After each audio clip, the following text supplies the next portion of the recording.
अरे हा किती नालायक मुलगा आहे. म्हणजे ती एवढी माफी मागायला चालली, त्याच्याशी बोलायला चालले, तरी हा सांगतोय की नको, तू असं त्याला बोलू नकोस. अरे किती जळशील.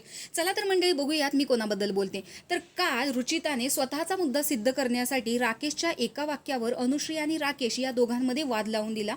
या गोष्टीमुळे घरातल्या सर्वांच्यातच राग निर्माण झाला की ही असं कसं काय बोलू शकते. एवढा मोठा व्यक्ती आहे, त्याचं एवढं मोठं व्यक्तिमत्व आहे आणि त्यालाही अशी बोलते की चुकीचा स्पर्श केला. पण असं काहीच नव्हतं. पण रुचिताने स्वतःचा मुद्दा सिद्ध करण्यासाठी या दोघांच्यामध्ये भांडण लावून दिलं.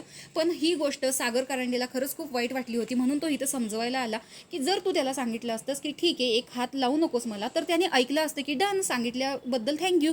पण ही जी व्यक्ती आहे, या व्यक्तीला फक्त भांडण लावायचं असतं का, तर स्वतःचा मुद्दा सिद्ध करण्यासाठी. करण सोबत मुद्दा सिद्ध होत नव्हता, तोही तिला बोलत होता, त्यामुळे हिनं या दोघांचं भांडण लावून दिलं. पण सागर कारंडेने सरळ इथं येऊन या दोघींची चूक दाखवून दिली. इवन घरच्यांनी पण त्यांची चूक दाखवून दिलेली आहे. बाहेर आल्यावर यांना कळेलच की खरंच आपली किती मोठी चूक झालेली होती राकेशला बोलून. कारण त्याला खूप वाईट वाटलेलं होतं. या करिअरमध्ये आत्तापर्यंत ही गोष्ट घडली नव्हती आणि आता बिग बॉसच्या घरात येऊन चुकीचा स्पर्श केला हे ऐकून घ्यावं लागते.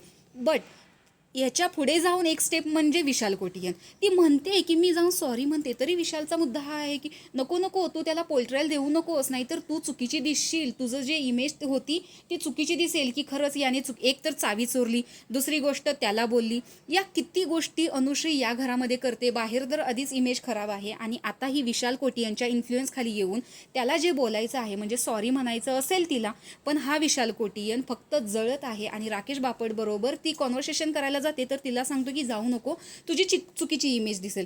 तर अशा पद्धतीचं कुणाचंही मिसबिहेव जर असेल तर त्यांनी सॉरी म्हणायला पाहिजे.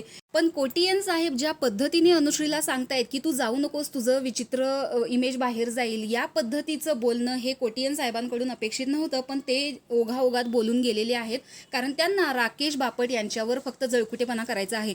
तर तुम्हाला विशालचं वागणं पटतंय का हे कमेंट बॉक्समध्ये नक्की सांगा आणि अनुश्रीच्या वागण्याबद्दल कमेंट करायला विसरू नका. आणि अशाच बिग बॉसच्या अपडेटसाठी आपल्या चॅनलला सबस्क्राईब करा. तोपर्यंत